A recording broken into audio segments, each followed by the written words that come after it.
Journalist Satyamurthy గారు, అలాగే హిందూ సంఘాల నాయకులు శ్రీరామ్ గారు అండ్ సామాజిక సంక్షేమ మండలి ఆంధ్రప్రదేశ్ చైర్మన్ పోతుల బాలకోటయ్య గారు అండ్ తెలుగుదేశం పార్టీ అధికార ప్రతినిధి విద్యాసాగర్ గారు మనతో చర్చలో పాల్గొంటున్నారు. ముందుగా సత్యమూర్తి గారు, స్ట్రైట్ అవే ప్రశ్నించడమే తప్ప అని మాట్లాడుతున్న వైసీపీ నేతలకు కానీ, ప్రశ్నించే హక్కు లేదా అని మాట్లాడే అంబటి రాంబాబు గారు, అంటే ఆయన ఒక్కడు నేను అంటలా, ఆయన మాట్లాడే కూడా పేరు తీసుకుంటే అలాంటి వాళ్ళకి కానీ మీరు ఇచ్చే సమాధానం కానీ విశ్లేషణ కానీ? ప్రశ్నించవచ్చు కానీ కుట్రలు చేయకూడదు. కుట్రలు కూడా ఒక పెద్ద, అంటే ఒక పెద్ద నేరాన్ని చెయ్యటానికి కుట్ర పనటం. ఆ పెద్ద నేరం ఏంటి అంటే సమాజంలో ఉన్న సమతుల్యతను దెబ్బతీయటం, సామరస్యాన్ని, సామరస్యం.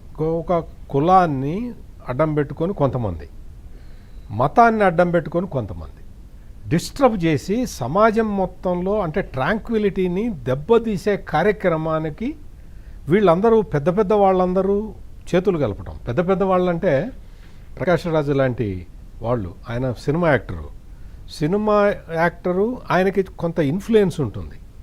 ఆ ఇన్ఫ్లుయెన్స్ని సోను సూద్లాగా సమాజానికి సేవ చేసేందుకు ఉపయోగిస్తే అందరూ everybody will appreciate.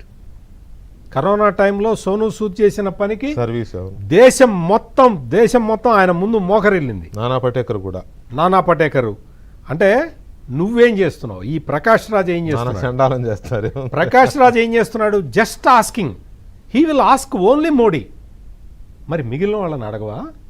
Just asking అన్న ట్యాగ్ పెట్టుకొని వీళ్ళందరూ ఇప్పుడు మామూలుగా మొన్న ఈ బచ్చలకూర జోసెఫ్కి సంబంధించిన ఆడియో ఒకటి బయటకు వస్తే ప్రకాష్ రాజును బచ్చలకూర జోసెఫ్ మాట్లాడారంటే నేను నిజంగా నమ్మలా ముందర. లేదు ప్రకాష్ రాజు ఇట్లా చేస్తాడా, ఇతనితో అతనికి ఎందుకు సంబంధం ఉంటుంది అని నేనేం నమ్మలేదు. ఆ తర్వాత ప్రకాష్ రాజు వచ్చి దానికి వివరణ ఇచ్చాడు. మాట్లాడితే తప్పేంటి అంటాడు. అంటే నువ్వు మాట్లాడావు, నువ్వు బచ్చలకూర జోసెఫ్ తోటి నువ్వు మాట్లాడావు. నువ్వెవరు? నువ్వు పెద్ద యాక్టర్వి, నీకు 4 సార్లు 5 సార్లు నాకు ఉత్తమ నటుడు వచ్చిందని చెప్పి నువ్వు గర్వంగా ప్రకటించుకున్న వ్యక్తివి.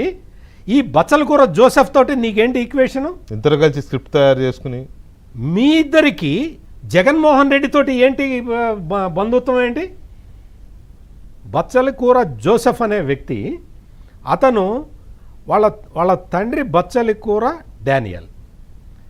వాళ్ళ ఆవిడ ఈ రోజున ఒక స్టేట్మెంట్ రిలీజ్ చేస్తుంది.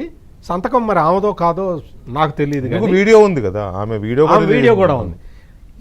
ఈ బచ్చలకూర జోసెఫ్ చౌదరి అంటుంది, అంటే కమ్మ కులానికి సంబంధించిన వ్యక్తి అంటుంది. మరి కమ్మ కులంలో బచ్చలకూర వాళ్ళ నాన్న పేరు బచ్చలకూర డానియల్ అని ఉంటుందా? నాకైతే తెలియదు. ఇతను ఇంకొకటి ఏంటంటే, ఇంకో పెద్ద కుట్ర ఏంటి అంటే, ఇతని పేరు బచ్చలకూర జోసెఫ్ అయితే నువ్వు రావణని ఎందుకు పెట్టుకుంటున్నావు? అంటే రాముణ్ణి హెకిల్ చేయటానికి, హిందువుల్ని హెకిల్ చేయటానికి పెట్టుకుంటున్నావా? రావణ్ ఏంటి? నువ్వు ఇంకా నీ మతానికి సంబంధించింది ఏదైనా పెట్టుకు.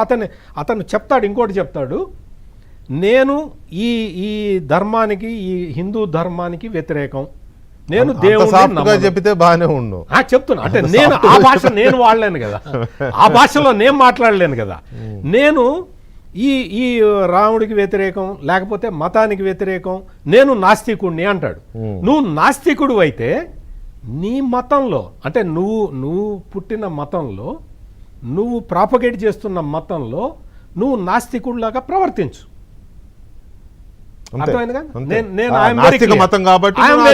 మతంలో ప్రవర్తించు. నువ్వు నాస్తికుడివి, దేవుణ్ణి నమ్మవు, నాస్తికుడిలాగానే ఉండు, నాస్తికుడిలాగా ఉండు. నువ్వు యేసుక్రీస్తు ఆస్తికుల్ని కించపరచుకో. ఎగ్జాక్ట్లీ. నువ్వు వేరే మతానికి సంబంధించిన వాళ్ళని కించపరుస్తూ ఉన్నావు. ఇది తప్పు, ఇది ప్రశ్నించటం కాదు.